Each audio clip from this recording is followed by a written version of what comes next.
तो हम लोग अभी पैराबोला का नॉर्मल पढ़ने जा रहे हैं। और नॉर्मल जो है वो हम लोग ये जो पैराबोला है ना इसका निकालेंगे और इसी में के और एच की वैल्यू ज़ीरो कर देंगे तो हम लोग को इसका निकल जाएगा नॉर्मल। तो ऐसा इसलिए कर रहे हैं क्योंकि जो प्रोसेस है इसको निकालने का और इसको निकालने का सेम है। हम लोग जो नॉर्मल निकालने जा रहे हैं वो स्लोप के फॉर्म में निकालने जा रहे हैं, यानी कि एम के फॉर्म में निकालने जा रहे हैं। तो चलो ये इक्वेशन है। अब इस इक्वेशन को अगर हम लोग मान लो इसका स्लोप निकालना है तो यहाँ पर हम लोग अगर हम कैलकुलस का इस्तेमाल करें तो किसी भी कर्व का जो स्लोप है वो कैसे निकाला जा सकता है, d y by d x, और जिस पॉइंट पे है उस पॉइंट पे, ठीक है, x1 y1 पे। अगर हम लोग ऐसा करेंगे तो इससे हम लोग स्लोप निकाल सकते हैं। तो अगर मैं इसको स्लोप निकालने की कोशिश कर रहा हूँ तो आप देखो इसका d y by d s differentiate करा किया दोनों साइड से तो हो जाएगा 2y माइनस के d y by d x is equal to 4a, और dx ये इसका 1 हो गया, ये कांस्टेंट है तो 0 हो जाएगा, तो 4a ही रह गया। ठीक है, तो अब अगर मैं कहूँ कि dy by d x at point x1 y1 is equal to 4a divided by 2 और y की जगह पे y1 माइनस के। ठीक है, ये हो गया। तो अगर आपका क्या हो गया, ये 2a y1 माइनस के, ये हो गया स्लोप। ठीक है, ये हो गया टेंजेंट का स्लोप, क्योंकि ये जो dy बाई डी एक्स है वो टेंजेंट का स्लोप बताता है। ठीक है, तो जो नॉर्मल का जो स्लोप है, मान लो अगर ये नॉर्मल अगर आपका इसको मान लीजिए a, ठीक, तो जो नॉर्मल का ये जो है स्लोप जो है, स्लोप ए यहाँ लिख देता हूं मैं, slope of tangent at p। तो जो नॉर्मल का जो स्लोप होगा वो हो जाएगा आपका normal slope of normal p। वो क्या हो जाएगा, हम लोगों को ये पता है कि m1 into m2 is equal to -1 होता है तब जबकि दोनों लाइन परपेंडिकुलर होती हैं। तो अब यहाँ पर क्या हो जाएगा फिर, is equal to minus y1 minus k divided by 2। हम लोगों को स्लोप पता चल गया है नॉर्मल का। अब इस स्लोप को हम लोग मान लेते हैं m। ठीक है, तो let the slope is m। तो m is equal to minus y1 minus k 2a। ये हो गया आपका स्लोप। तो स्लोप के फॉर्म में अगर हम लोग x1 y1 की वैल्यू निकाल लेंगे ना तो हमारे लिए थोड़ा इजी हो जाएगा। तो अगर मैं इसको स्लोप के फॉर्म में निकालता हूँ तो आप देखो क्या हो जाएगा इसमें। ठीक है, minus y1 plus k is equal to 2am। So y1 is equal to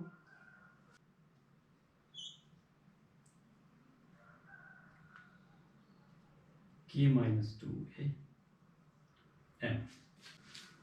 y1 की वैल्यू ये आ गई, तो हम लोग x1 की वैल्यू फाइंड कर सकते हैं। कहाँ से फाइंड कर सकते हैं, हम लोग x1 की वैल्यू यहाँ से फाइंड कर सकते हैं। तो आओ हम x1 की वैल्यू फाइंड कर लेते हैं।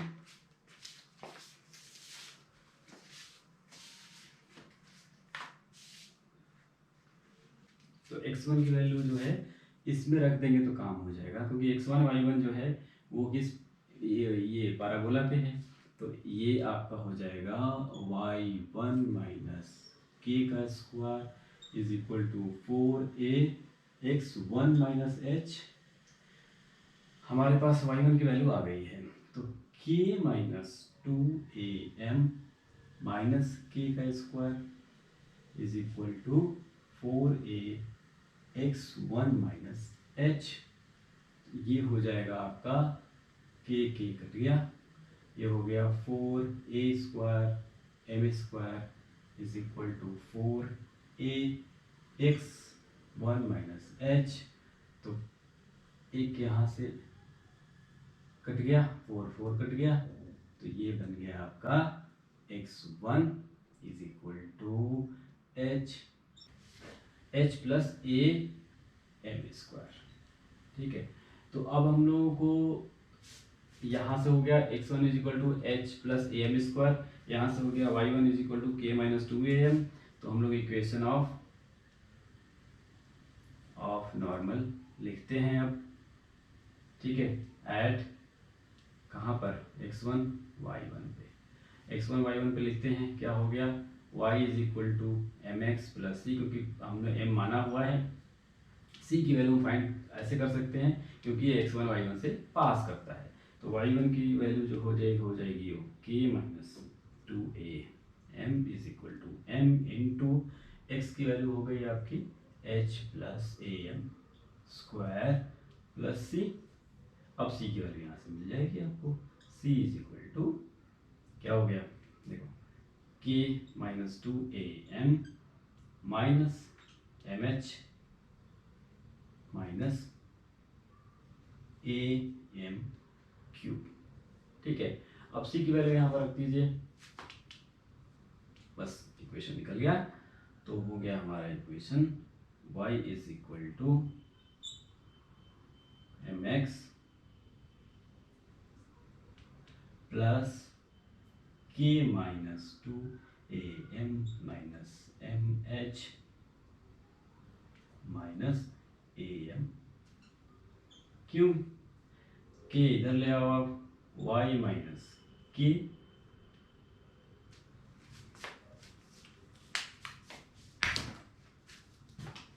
y minus k is equal to m, यहाँ mx है, यहाँ mh है, तो x माइनस h। ठीक है, ये और ये हट गया।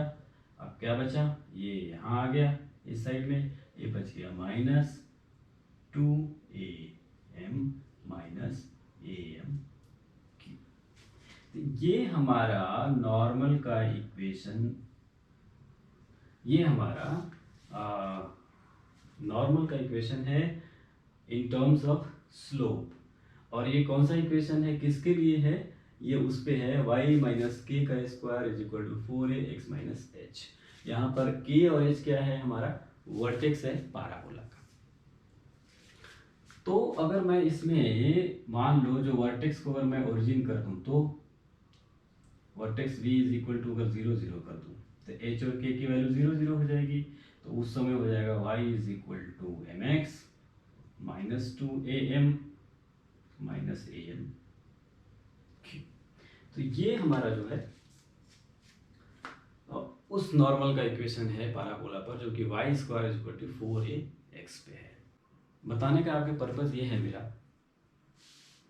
कि आप एक इस नॉर्मल का अगर इक्वेशन याद रखते हैं और कहा जाए अगर y माइनस के और x माइनस एच यानी वर्टेक्स का अगर हम लोग ट्रांसफॉर्म करेंगे, तो सिंपल कुछ करना नहीं है, इसमें सिर्फ देखो खाली k माइनस करना है और x में h माइनस करना है, रेस्ट सारा का सारा चीज़ें सेम है।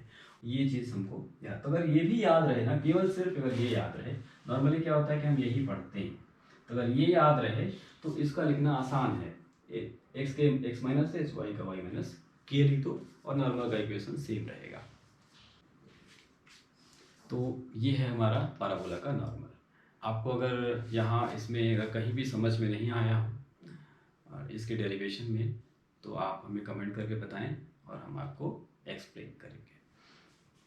हालांकि डेरिवेशन बहुत ही सिंपल है, इतना मुश्किल नहीं है, और दरअसल मुश्किल तो है ही नहीं, बस आपको प्रैक्टिस करने की ज़रूरत है। चलिए, इस वीडियो के लिए इतना ही रखते हैं।